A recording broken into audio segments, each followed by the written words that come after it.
Ladies and gentlemen, President Trump doesn't need intelligence reports. He doesn't need intel briefings. This is pretty hilarious since the intelligence community, the wonderful intelligence community, set him up and framed him. He did not work with Russia. That's the biggest, most absurd, hilarious, and despicable tinfoil hat fantasy from the usual apoplectic, seething, fuming, hysterical, fanatical, morally superior liberal Democrats. They set him up and framed him using a Steele dossier. The thing was so absurd they had to purchase it. They literally purchased their own fantasies. Actually, it was Bill Clinton's. Oh, I was the one in that Moscow hotel room. The joke's on you. It wasn't Trump. It was me. I love those types of activities. Oh my goodness! In fact, we used to do that in the Oval Office also. Ladies and gentlemen, you have reports now that say, "Oh, Biden refuses to give Trump intel briefings." Trump has rejected the intel briefings from day one. He's continued to reject the intel briefings. He never. Okay, the intelligence community has been wrong forever on most things. The Bay of Pigs, you can go back. I mean, you could say Pearl Harbor was an intelligence failure, but that's another story. You can look at the Bay of Pigs, the Gulf of Tonkin, two horrendous intelligence failures, one which got us into Vietnam. Then you can look at the intel agencies did not predict the fall of the Berlin Wall. You had a bunch of intel failures in the 70s. Then, of course, you could fast forward to WMD. That didn't happen. And that got us into 20 years of never-ending counterinsurgency conflicts. So it's actually Trump who's rejected a great many of these reports from day one. That was the knock on him. He doesn't trust the intel community. Well, they've never been right. When have they been right about something grandiose? When have they protected this country from some profound, adversary? I mean, look, I shouldn't say that. These agencies are needed. Every country needs them. There are heroic individuals. Okay? There have been heroic individuals. I shouldn't say that. The people who lead these organizations are not heroic individuals. There are people over the years who've done really brave and courageous things, gathering intelligence. But now the Democratic Party media has utilized intelligence as a propaganda tool. It's simply there to just spin things. So hit subscribe to this channel. I'm going to explain the reality of what's going on. Hit subscribe. We're on our way to 200,000 plus subscribers. President Trump does not need these intel briefings. And the fact that Biden won't allow him to get intel briefings is hilarious because he still has loyalists within the United States government. Not many, but that's why they had to change up the Secret Service. So Biden was afraid of Biden's Secret Service. Where's that story detail? They were afraid. Here, Secret Service changing personnel amid concerns some may be Trump supporters. So this is hilarious. There are gonna be people, and he's the 45th president of the United States of America. He still has his classified. He still has his classified clearance, or his top secret clearance. They haven't taken any clearances away from him. So, his security clearance. So, Joe Biden to have, this is The Guardian, Joe Biden to have new Secret Service team amid concern about Trump loyalty. So, notice how the spin was, Comey said, "Oh, Trump sat in front of me, and he wanted my loyalty." And then they started a special counsel, the Mueller probe. Jeff Sessions did, so that absurd, horrendous, nonsensical, irrational, hoax of a message board that I warned people about 2 years ago told you to trust Sessions. Okay, anyway, that it was completely just garbage that nobody should listen to. And I told people not to. And I was right. Because it was a hoax, a message board. All message boards are bad. Really, there's nothing good that comes from message boards. Okay? Nothing good. Twitter, Facebook, they're all message board based platforms. But anyway, there's news out now. Hit subscribe to this channel. We're on our way to 200,000 subs. I have something very special for everybody. Go to hagoodman.com. Well, it'll be on hagoodman.com soon. But you can read my writing in The Hill, The Huffington Post, Salon, The Jerusalem Post. You could see my debates. It's really, really wonderful. You'll love it. And hopefully in the next couple of weeks I can unveil it. And it's something that people who enjoy this channel will really, really like and will want to be a part of. I want to read you this. I want to read you something that's very interesting. This is Politico. Tensions will be reduced after Trump gets intel briefing. President Obama expressed optimism Thursday that the tension between Donald Trump and the intelligence community will subside once the president-elect is briefed on Russia's hacking Friday. This is an article in Politico. January 5th, 2017. Trump has repeatedly denied the consensus among 17 U.S. intelligence agencies. It wasn't 17, it was 3. And it wasn't a guarantee or a statement of certainty or fact, it was a consensus. So, if I ever debated anyone who believed in the Trump-Russia myth, hoax, absurd, nonsensical, tinfoil hat fantasy, so their tinfoil hat fantasies aren't message boards. They get the intelligence operatives to spew their nonsense, and then they get publications to regurgitate their false statements. And you never have the obsessive fact checkers who are now basically furthering. They're not even checking facts. They're now trying to legitimize sentiment. But so you say, this congresswoman did this congresswoman exaggerate? It's like, well, whether someone exaggerates or not is a subjective interpretation. But anyway, Trump has repeatedly denied the consensus among the 17 U.S. intelligence agencies that the Kremlin conducted cyber attacks against the U.S. during the presidential election. So, just think about that sentence right there. Why would he want intel briefings from agencies that literally conspired against him? It was a consensus. It wasn't a statement in fact or certainty. They never made any categorical statements. They never stated with absolute certainty that Russia hacked anything. The ODNI report came with a warranty disclaimer. The DHS report came with a warranty disclaimer. The ODNI report came with a high to moderate confidence assessment. Trump has repeatedly denied the consensus. So, if it's a consensus among intel agencies, they'll believe anything. Gee, what if there was a consensus among Trump's intel agencies based on his allegations the past couple of months? You think they would revere and trust these organizations? No. But here, Trump has repeatedly denied the consensus among 17 U.S. intelligence agencies that the Kremlin conducted. Okay, and it wasn't 17. It was 3, 2 of which were headed by people that were only on, it was the FBI, Central Intelligence, and so Comey and Brennan, John O'Brennan, they were there. They devoted their lives to just setting up and framing Trump. Okay, the NSA was only moderately confident, by the way.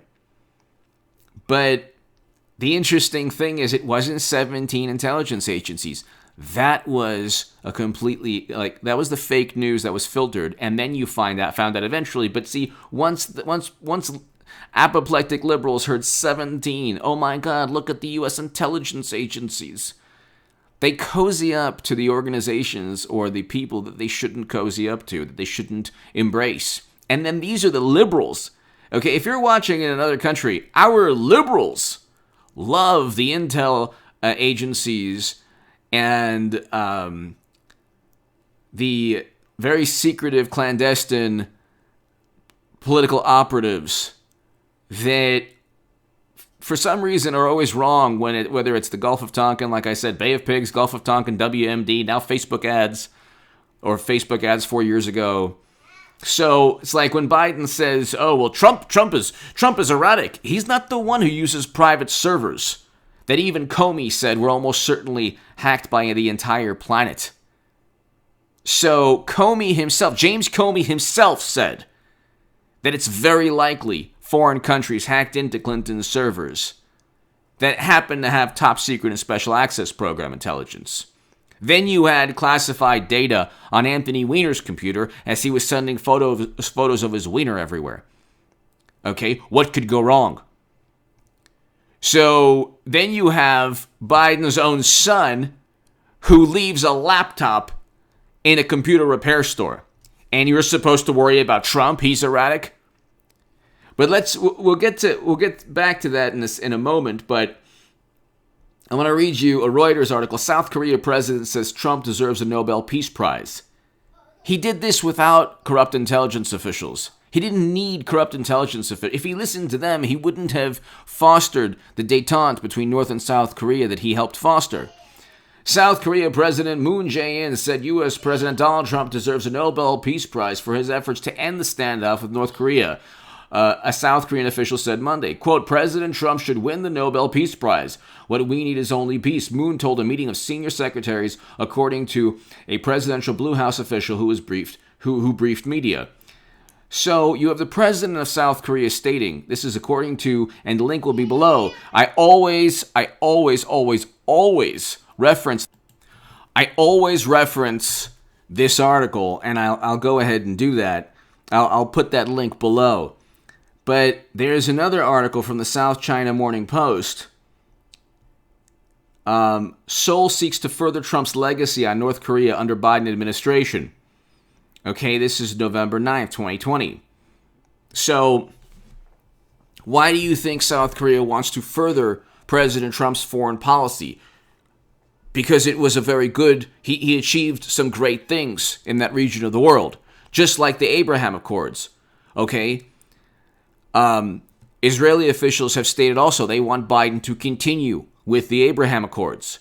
So why does Trump need these briefings from people who have never accomplished anything that Trump or who've never even gotten close to accomplishing what Trump accomplished? The Abraham Accords and the détente between North and South Korea that was fostered by President Trump's foreign policy, that was furthered along, or that he was the first president to step foot in North Korea. And then the knock on that is, well, the optics were there. The optics. You know, it was the optics. Yeah, the optics are important. Why? Because no president has done that. In diplomacy, optics are important. Okay, so the knock on Trump was that he's not diplomatic, he's a bulldozer, he's a sledgehammer, and like I said, there were missteps on Twitter. On Twitter, there were missteps. But in terms of what he was able to accomplish, President Obama didn't come close to that. He destroyed a country. This is a fact. His NATO intervention led to a failed state, led to turning Libya into a failed state with human beings being bought and sold. Okay, President Obama even admitted that was his worst mistake. Then you have articles written how a well-meaning intervention turned Libya into a failed state. It's like, no, you don't get away from the culpability and responsibility of turning another country into a war-torn, failed state. And they have been in conflict and turmoil for the past 10 years because of the smart power from President Obama. These people don't know anything. you can look at even like the foreign affairs and foreign policy publications. You can see the way they spin everything, all the catastrophic mistakes, the colossal catastrophic disasters in terms of foreign policy. What they do is they say, it's well-meaning. It was a well-meaning mistake. I mean, we all make mistakes, don't we? No, if you make it, there's nothing you will ever do in your life that will cause an entire country. Okay, there's some, really evil people, so I'm not talking about that. But I'm talking about, I'm talking normal people. You gonna destroy a country? No. Are you going to do what the Bush, Cheney, and Rumsfeld Lincoln Project people did, and push for never-ending military conflict that ruins lives, not only in this country, but also in other countries? Are you going to do that in your life? No. President Trump, you could say whatever you like about him. President Obama, and especially Bush, who was the worst president of all time, especially in terms of foreign policy, never got close to the Abraham Accords, peace between Israel, UAE, Bahrain, and Morocco. And if you say, well, it wasn't that big of a deal. Oh, yes, it definitely was. For many reasons that I could go into. But Abraham Accords and peace between North Korea and South Korea, the roadmap towards peace, President Obama never got close to. He never got close to. If anything, he got us into more regions of the world than even Bush. So President Obama did not deserve the Nobel Peace Prize. President Trump did. And if Clinton if Clinton presided over the Abraham Accords, you would never hear the end of it. Or was the first president to step foot in North Korea, you would never hear the end of it, because the public relations apparatus would say, oh my God, this is amazing. This is fantastic. No president has ever done that. With Trump, it's like, well, who cares? And then before that, they were saying, oh my God, he's going to get us into it's going to be a nuclear catastrophe. Well, that didn't happen. The opposite took place. Which is why you have the South Korean government saying, let's continue what happened. That's an article just a couple months back. Give me your thought. Let's continue with the accomplishments of President Trump's administration. The wonderful intelligence community hasn't been right about any major event. And then they say, well, Trump had an intel briefing on the pandemic. Well, they leaked the Steele dossier. You mean they couldn't have leaked the intel? The wonderful intel people had a Steele dossier, and they just happened to leak it to BuzzFeed. Gee, how did BuzzFeed get that? The IG report talked about FBI agents and media, like just doing each other, doing favors for one another. Certain FBI agents did more than very special favors. But anyway, the wonderful Lisa Page and Peter Strzok, beautiful people, great people. Anyway, you had left-leaning publications regurgitating people at Mother Jones and The Nation and BuzzFeed. It started by Clapper and Brennan and Comey, and then there were some Republicans involved, and of course there were Democrats involved, and Clinton purchasing the dossier, and outsourcing CrowdStrike, and then you filter it through left-leaning media, and then it gets to mainstream media, and then everyone believes that it's a legitimate story. It's just as bad and destructive of a hoax as the absurd Q nonsense that I said was a very dangerous thing from day one, 2 years ago. The difference is that their tinfoil hat fantasies, their conspiratorial nonsense, they can say, well, Clapper says it's, and Brennan, and then the apoplectic liberals who don't like Ratcliffe but they love Clapper will say, oh, we should revere these people, only because they were utilizing purchased propaganda against an incoming president. And so Trump should want these reports for what? For what? And it's like Biden's foreign policy track record is horrendous. Voted alongside Bush, Cheney, and Rumsfeld, was part of Libya, the Libya catastrophe. So what foreign policy achievement has he had? And hopefully he has some. But you could best believe that anything close to what the Abraham Accords and what President Trump did, being the first president of North Korea, they will champion like, oh my God, look, because the media is firmly in the tank for the Democratic Party. Give me your thoughts below. Hit subscribe right now. I'll be back numerous times this evening.